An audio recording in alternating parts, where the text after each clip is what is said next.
தென் பாப்பா ஸ்கூல்ல வந்து பிடிஎம்காக வந்திருக்கேன். எனக்கு லாஸ்ட் டைமை விட இப்ப இந்த வந்து ரொம்ப சாட்டிஸ்ஃபைடா இருக்கு. முக்கியமா சொல்ல போனா ஸ்கூல்ல வந்து பசங்க அதிக நேரம் வந்து ஸ்பெண்ட் பண்றதே பெரிய விஷயம்னு சொல்லுவாங்க. பட் ஆனா என் பசங்க காலையில எழுந்தவுடனே ஸ்கூலுக்கு போகணும்னு சொல்றதான் வந்து சொல்லிட்டு இருப்பாங்களே. எங்களுக்கு இந்த ஸ்கூல் ஃபுல் சாட்டிஸ்ஃபைட் மேம். ஏன்னா ஸ்கூல் வந்து செகண்ட் ஹோம் மாதிரி இருக்கு பாப்பாங்களுக்கு. மிஸ்ஸுங்கெல்லாம் செம கேரிங்கா பாத்துக்கிறாங்க. ஸ்கூலை பொறுத்த வரைக்கும் சரௌண்டிங்ஸ் எல்லாம் ரொம்ப நல்லா இருக்கும். நம்ம நம்பி பசங்களை சேர்க்கறதுக்கும் நல்லா இருக்கும்.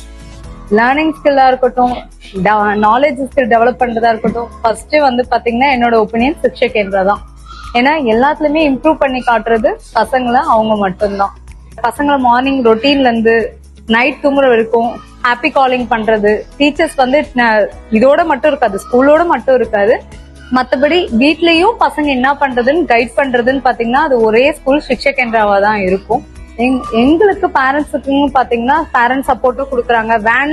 வேன்லயும் சரி, எதா இருந்தாலுமே உடனே மேனேஜ்மெண்ட் கால் பண்ணா கரெக்டான ஒரு எல்லாத்துக்குமே சொல்யூஷன் சொல்றது ஸ்கூல்ல வந்து மேனேஜ்மெண்ட் சைட்ல எல்லாத்துலயுமே ரொம்ப பெஸ்டா இருக்கு. எங்களுக்கு ஒவ்வொரு ஸ்கில்ல டேலண்ட்ல இருப்பாங்க. சோ அந்த ஸ்கில் எதுன்னு எடுத்து பசங்களை அதுக்காக ட்ரெயின் பண்றதுன்னு பாத்தீங்கன்னா சிக்ஷா கேந்திரா ஸ்கூல் மட்டும்தான் இருக்கும். அது ஃபண்டே தனியா போயிட்டு இருக்கு. ரொம்பவே நல்லா பண்ணிட்டு இருக்காங்க. அதுலயுமே பசங்க சாதிச்சிட்டு இருக்காங்க. ரொம்ப சந்தோஷமா இருக்கு.